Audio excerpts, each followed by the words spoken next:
Welcome to the Solution Point, where we talk about solutions to your life, your business, and the law. And if you've been here before, or if you like what you see, go ahead and click the like and subscribe button. If you're on an audio device or audio podcatcher, go ahead and like and subscribe to our podcast. That way you can get plenty of content. Let me start off with introducing my co-host, Catalina. Hi, everybody. Welcome to the Solution Point. I'm excited to be here. And I do want to also let you know that we have an excellent guest today. We've actually known our guest who's going to be joining us for quite a little bit of time. And we know each other through an entrepreneurial attorneys group that meet, basically it's a national group. And I'm going to introduce Karina.Pia Lucid. And if you could tell us a little bit about yourself, and then we'll dive into the Solution Point and get a little more information. But what's going on with you right now? Awesome. So hello, Catalina. Hello, Joe. Awesome to see you guys as always. So what's going on with me now? A lot. So we're just finishing our kitchen remodel. My daughter is well into the first year of high school. Her soccer team is 15-1. So, and that's they're on the winning side. Oh, that's good. Yeah, there's a lot going on. We just had a new baby, not us. My sister actually is a first-time grandma. So new baby in the family, very exciting stuff. And, I'm a bankruptcy attorney in New Jersey. So business has been mysterious and tumultuous with the wake of this pandemic. Things have been very interesting, and we've got a lot to talk about. Oh, sounds good. Good. Sounds good.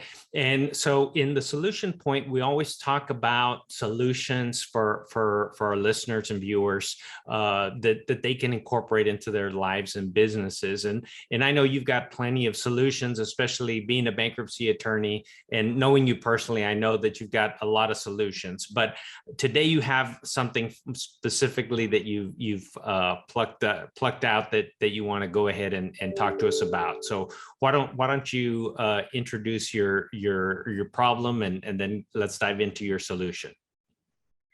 So today I want to talk about the credit score problem specifically. So, and actually I will say this is a little bit of a teaser to our workshop series that we are launching. Oh, wow. Here at Lucid Law, we're doing a workshop series called Financial Grief Managed. And it's a 14 workshop series. We're going to start with credit repair. We're going to have workshops on goal setting, budgeting, working with mortgage brokers, all the things that people who have had financial distress issues and who have come to us for assistance with either a bankruptcy or debt settlement frequently have as questions throughout the process. We decided to turn them into a workshop series just so that, it can be easier for, clients and their family and friends to get access to a little bit more detailed information on those issues. So credit repair and the credit score question. It's very interesting. I find that one of the biggest barriers to entry when a person is faced with a financial situation that really could be benefited by a bankruptcy is the credit score problem. The online world, the media, and our upbringing, there's so much baggage, for lack of a better word. There's so much out there that gives people this impression that if they file for bankruptcy, they're bad people. They have something to be ashamed of, I've had so many people in my 20-year career as a bankruptcy attorney say to me, I'm a good person. I've always kept current with my debts. I never thought this would happen to me. And, it hurts me that the first thing out of their mouth is, I'm a good person. I'm like, of course you're a good person. I mean, it's extremely rare, contrary to all of the shade that is put out there, right? It's very rare to have a genuinely dishonest debtor in bankruptcy. I would say, the vast majority of people that come to us for assistance are people who have either suffered an unanticipated job loss, or they have an unanticipated medical issue, or a medical issue that worsened to the point where they had to be out of work for an extended period of time and they didn't have sufficient insurance coverage, or, divorce. Divorce is such a painful thing, right? And so often it leaves people also with a mountain of debt. And now, we have a resurgence of the real estate market in the wake of COVID, but for a long time, the better part of 14 years now, we've had a depressed real estate market. And in that real estate climate, most people were not fighting over who gets the asset called the marital residence, but, it's been a liability. Yeah. And you have so many people with upside down mortgages and second mortgages and home equity lines and all these things that, what we can do in a bankruptcy is we can kind of clean up all the bad debt so that then you can just deal with reorganizing what's left, right? Yeah.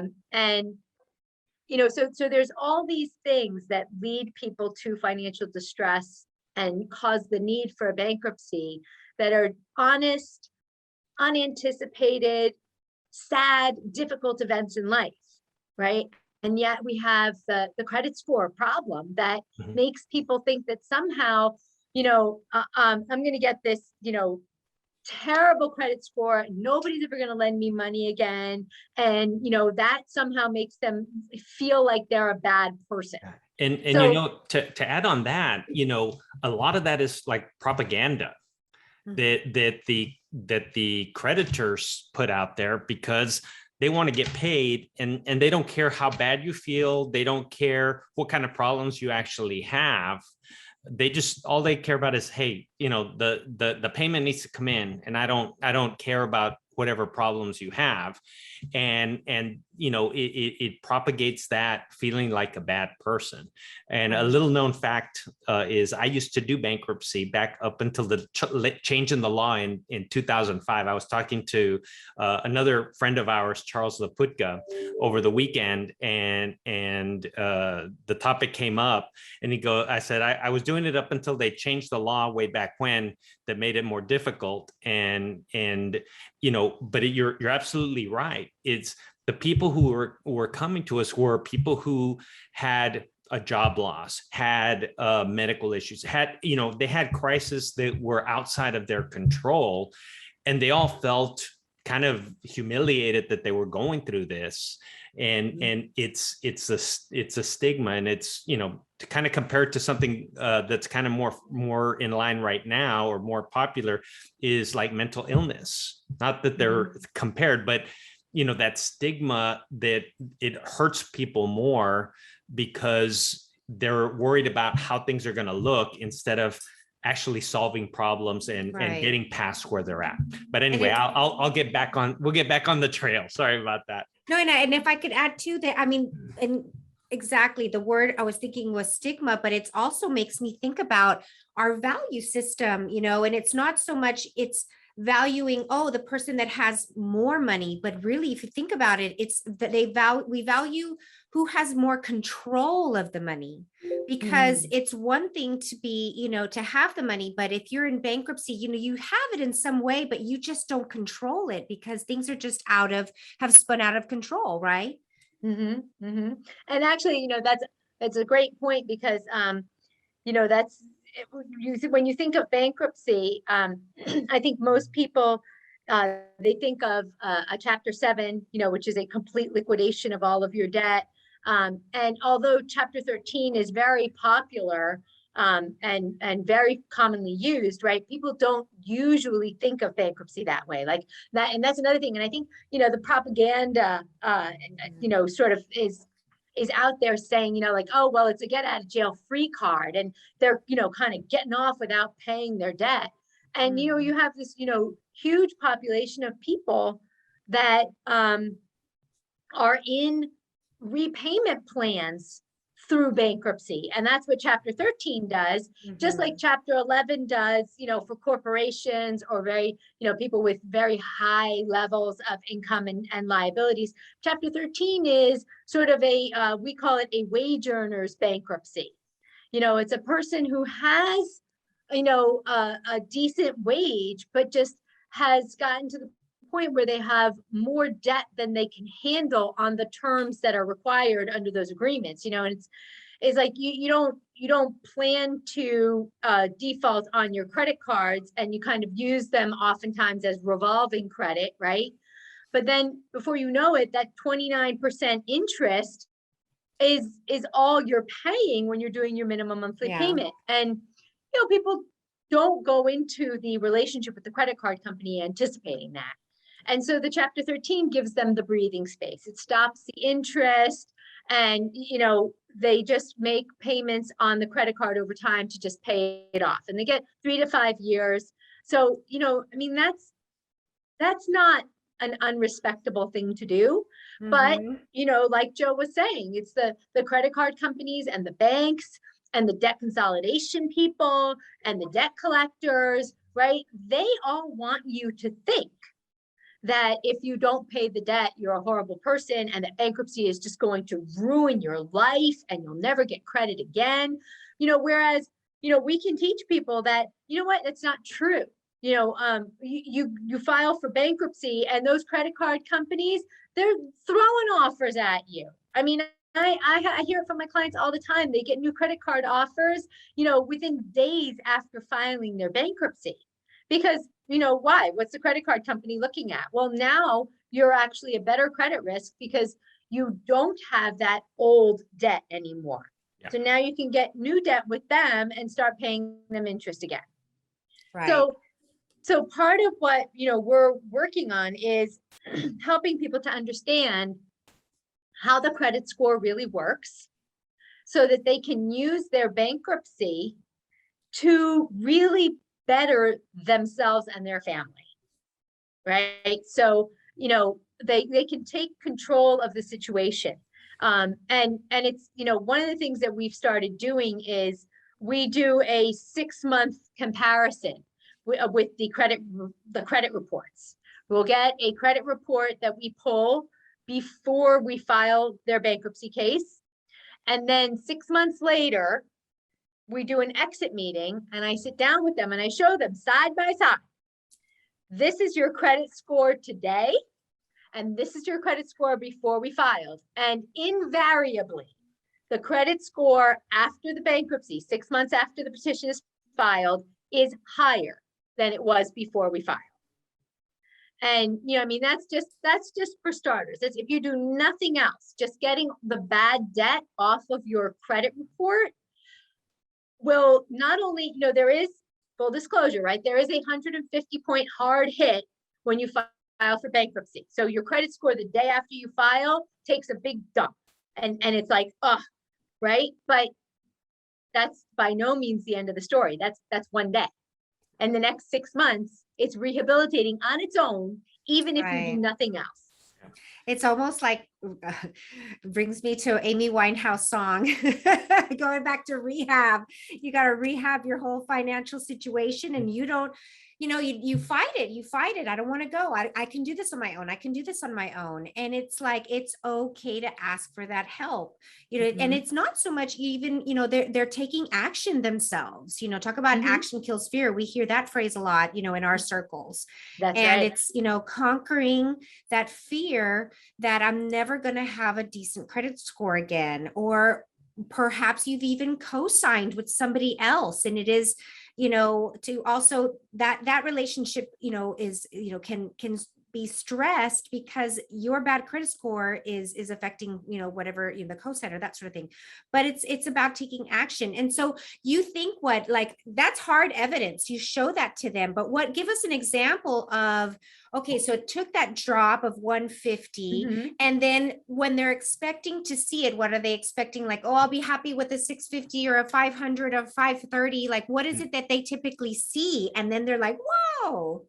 Well, so it's that really depends on the person, right? Because there's some people that come to us and they're sort of early in the process and they have a 720, 730, whatever, and they're super terrified because they're like, I have a good credit score. I don't want to do this. It's going to destroy me. And then we'll show them that, yeah, you're pretty much right back where you started or a little bit above it. And they're so like, the key wow. might there be start early, don't let this get down to where you're at the 530s or the 470s, right? Because then it's going to be harder. Right. Karina, and maybe you can talk a little bit about kind of what are some of the things that come into play in the FICO score. I know it's like, some secret formula, but there's some basics that you guys know on how to do that. And then I'll share a little bit of my story on that. Yeah. So the two sort of key components that we really look at is the income to debt ratio and the credit utilization. Okay. And it's so first of all, filing the bankruptcy is what cleans up the income to debt ratio, right? Because you have all this bad debt on your credit report and the bankruptcy wipes it out. So almost instantaneously, that's improving your income to debt ratio. Now, what people miss frequently that can really help to boost their credit score is the credit utilization component. People always say, I had to go through this once. I'm never going to get another credit card in my life. I have my car and I'm not, I'm not going to get anything else, right? But the contrary is actually very beneficial. And we help people, with little tips, kind of baby steps, right? We'd be like, okay, go to a bank that you haven't done business with before. Open a little checking account there, $200, $300, $500, right? And just get a secured credit card. And after a few months of using that pursuant to the terms, it'll convert into an unsecured credit card and you can kind of build with baby steps that way. Okay. But if you really want to establish your credit faster, what you want to do is open a couple of accounts and just use them as if they were debit card accounts. Okay. And you want to use them and you want to be preemptive about making the payments because, they do 30-day billing cycles, right? But the credit reports are checked at the end of every month. So if you're paying when the card is due, instead of paying before the end of the month, you oftentimes will kind of hurt yourself inadvertently. So that's one thing, right? And then the other thing is, if you're not utilizing credit at all and you don't have credit available, that by itself lowers your credit score. So you don't want to open a ton of accounts, right? Because that's bad. But you want to open a few, 2 or 3. And let's say you have, 3 credit cards with a $5,000 limit, right? And between the 3 of them, you use on sort of a rolling basis for your family's regular monthly expenses, 4 or 5,000 of that you pay off by the end of the month every month. That puts you at a 1/3 credit utilization. Okay. The ideal is about 30%. So if you're using on a regular basis about 30% of the credit that's available to you, your credit score will go up exponentially and quickly.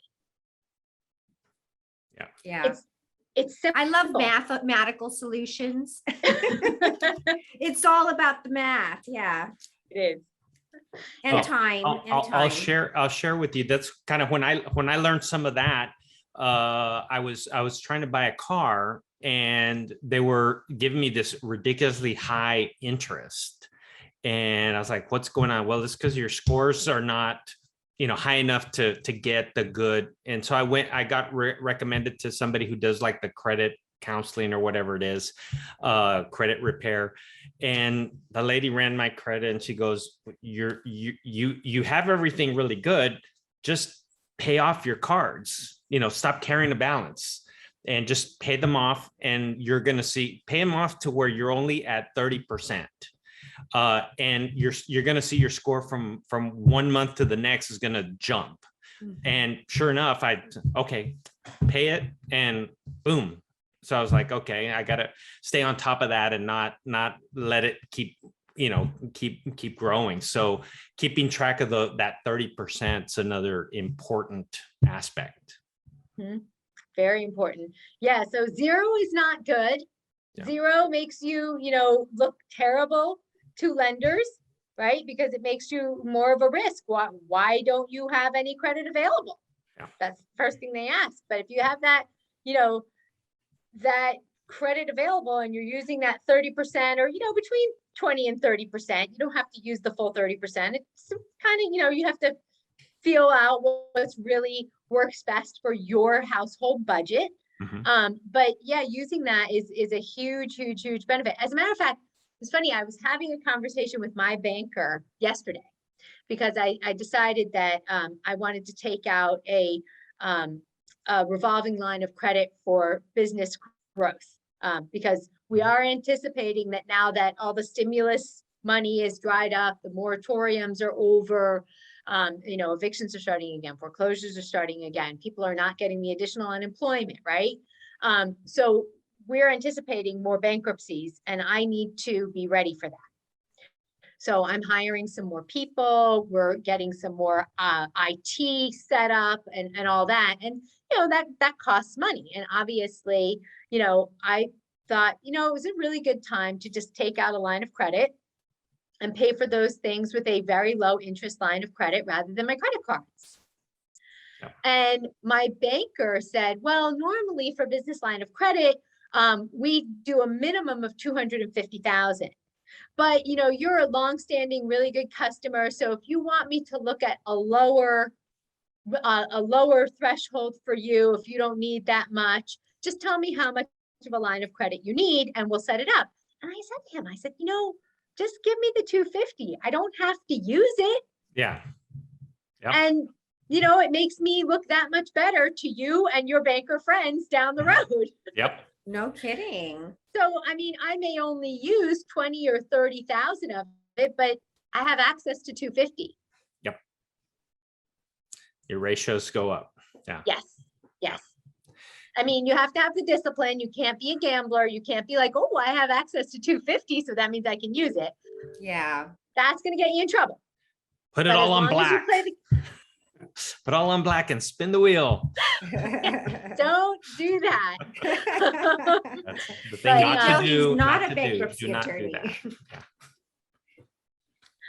Yeah, but having access to it actually, is a huge help. And then, there's other tricks. There's the deleting bad information off of your credit report.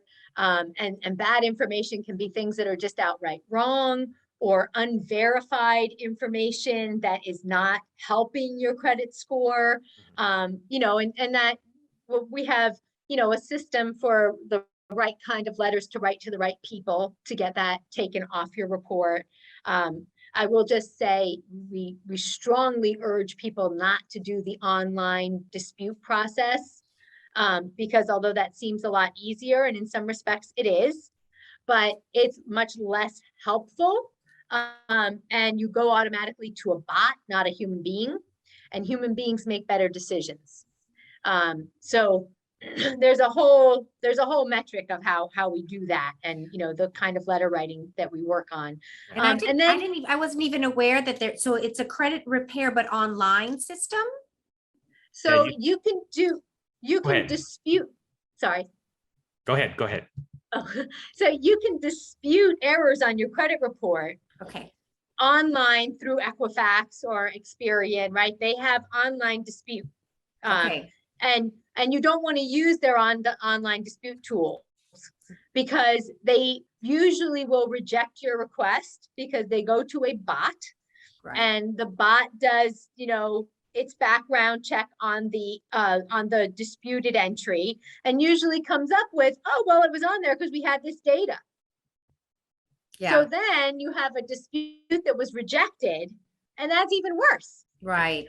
Yeah. Okay. No, it sounds, it's been a while. We did it the old school days and, ways in the 90s, but yeah, that's amazing. But it's and we ourselves know about, it's sometimes a little better for some things to not do it online, like estate planning and wills and your, disputes, Right. Disputes and resolutions. So. Karina, let me ask you a question that I think for everybody who's listening or watching. Okay, so paying off your credit cards in full at the end of the month, is that a good thing or is that a bad thing? Or not necessarily good or bad, but does it help you to bring everything back to zero at the end of the month? Or is it something that you want to have a little bit of a balance? So it depends on what you mean when you say paying it off in full. Okay. So your credit cards, like let's say the credit cards. No. But I mean, so we're going to define what paying it in full means. Okay. Go ahead. Because you can pay everything that's on the card, or you can pay the statement balance. Mm-hmm. Yes. So when I say pay in full, I'm saying pay the statement balance. Right. Okay. So you have that little bit revolving all the time because you've used the card since the date that the statement closed. So there's still a little bit on there, but you have paid it in full. Okay. Right. That's what I mean. I was the other day or the other week, I was trying to, we were trying to pay some stuff. He said, well, just pay it off. Right. And I was trying to pay a card that I had, and it would not let me pay the full balance. And I couldn't figure it out. I couldn't get it. And what am I toggling and what button am I not pushing? And then it dawned on me, and I read the fine print, and it was, it would only allow me to pay in full of the statement. Yeah. And so there was still a little bit left over, but it makes sense, so. And that's not the case with all credit cards. There's, definitely there is the ability to pay, the full amount that's on the card at any given time. I know, like with my Amex, I always get that option when I'm paying my bill. Mm-hmm. It says, do you want to pay your minimum?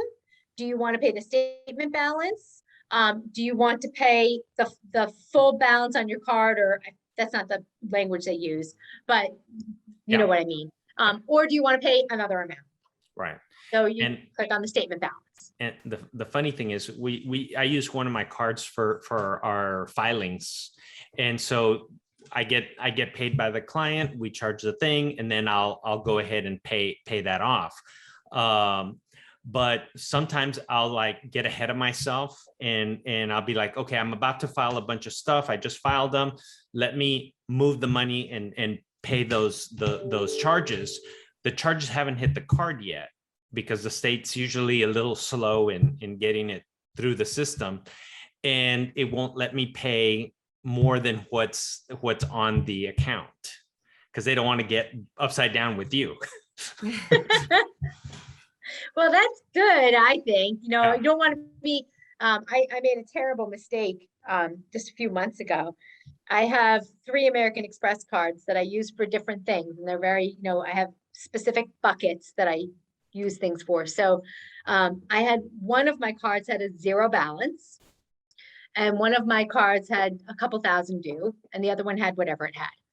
So one I paid correctly, and then the one that had the 0 balance, I accidentally paid what was due on the 3rd card. So it came up with credit of a couple $1,000s on the one that had nothing due. And then the other one, I start getting these text messages saying, oh, there's an issue with your credit card. Please contact us to resolve it. And I'm like, what issue? I paid it in full, So then I called them and I was like, I don't understand why you're, what's the problem? And it's like, oh, well, your payment is overdue. And I'm like, that's not right. I paid it in full. So we went through it. Unfortunately, American Express was able to just switch the payment to the correct card, and everything was restored and fine. And we did it within like 10 days of when the payment was due. So there was no problems. But, you're lucky, I think, if you're using a credit card that doesn't allow you to do that by accident. Yeah. And I don't know if we went and danced around. It's going to be a fun video to watch. But did we get to the answer of what is a good to go ahead and pay it in full? I mentioned, I guess you're mentioning the statement. So as long as within with this statement, right? That's what you want to focus on. Right. So yes, to be clear, to make sure we're answering the question and everybody understands the answer to the question, by the end of the month, even before the statement balance is due, before the month ends, you want to pay the statement balance. Okay. So that's when we say paying in full, we're talking about the statement balance, not everything that's on the credit card. Great. Awesome. Well, on that, I do want to respect your time. And so we're going to get to the next stage in our conversation. We always want to make sure that we leave our viewers and listeners with a core value. And so can you share one of your core values with us and kind of elaborate a little bit on it? So,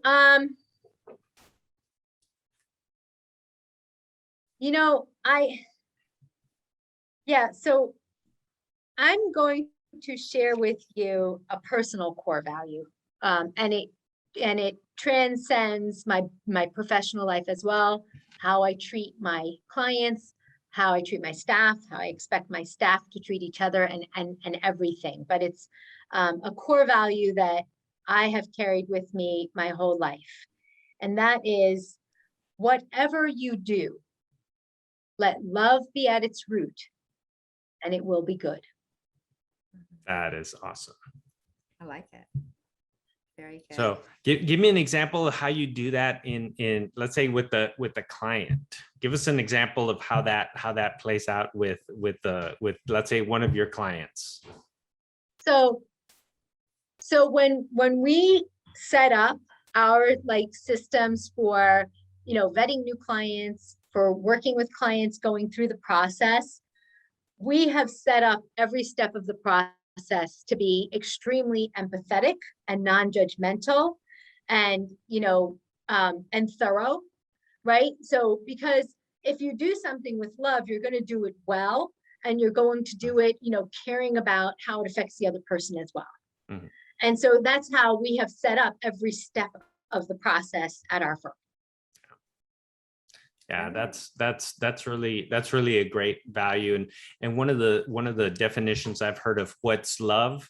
Love is, gosh, the thing just dropped out of my head. Love is willing the good of the other for the other as other. So you just want what is best for that person. You want to do good for that person. And so especially in your area, a lot of these clients are coming in with all of this baggage because the propaganda of, well, you're a terrible person because you're not paying your bills. It's not like terrible things have happened to me because I got sick or I lost my job or I got sick and lost my job. And things spin out of control. In having that empathy, I think that's one of the big keys to your success and to your continued success. Yeah, thank you. I agree. I mean, I think it's critical to everything that we do, and I think that if we all approach each other with that mindset, then we live in a good world and we do good things. Right? Yep. It's not, we'd have the news would be like 10 minutes with just the sports and the weather. And yeah. Well, thank you so much, Karina. It's been fantastic visiting with you and having this conversation. And I think that's exactly what more people need, is just to have an open conversation about this and remove the stigma of what it means to be in financial distress, and that there is a solution. So we'll for sure also point folks in your direction. How should they be able to reach you or contact you if they'd like to visit with you or get more information? So our website has a lot of, blogs and articles and videos, and a lot of information to be helpful. And there is also a specific landing page, www.financialgriefmanage.com. That is for access to our workshops.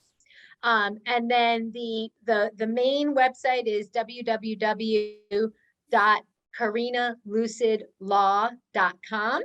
And that'll take you to, access for emailing us, calling us, just getting education and information, whatever you need. So that's www.Karinalucidlaw.com. Very good. We're going to have all of that information in the description below. And I'll let you go ahead and take it, because I'm going to hush Tanya's phone. All right. A sardine office. It's all Yes. loud. Excuse me. All right. All right. Well, thank you everybody for being here. Thank you, Karina. We appreciate the solution that you've provided. I think it's something that's very important for everybody out there, knowing how to handle your credit score, how that's made up, and what different options there are to keeping control of that. If you've liked what you've seen, click the like and subscribe button. Give us a thumbs up. There'll be some information on this video and on how to get a hold of Karina down at the bottom. So until next time, thank you for watching The Solution Point, where we talk about your life, your business, and the law. Thank you. And thank you both so much for having me. It's really been a great pleasure. See you soon. Bye-bye. Thank you. Bye-bye. Thanks. Bye.